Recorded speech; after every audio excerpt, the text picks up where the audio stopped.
Schwester, trinken wir auf unsere Brüste, auf unsere Scham und unseren Schoß und unsere Lust, auf den Zufall, dass wir beide Frauen sind.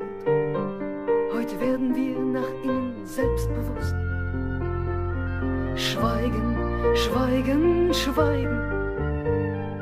Wir heute Abend einmal über das, was wir täglich jedem Mann und uns beweisen.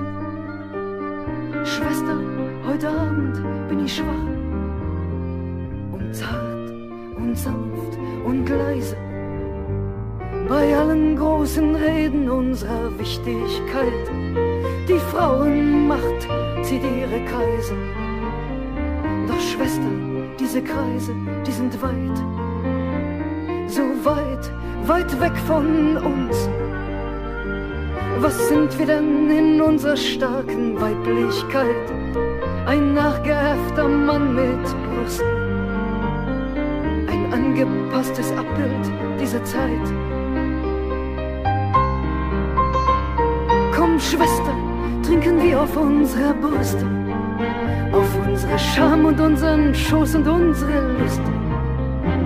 Heute wollen wir uns erinnern, dass wir Frauen sind, von denen jede nach sich selber sucht.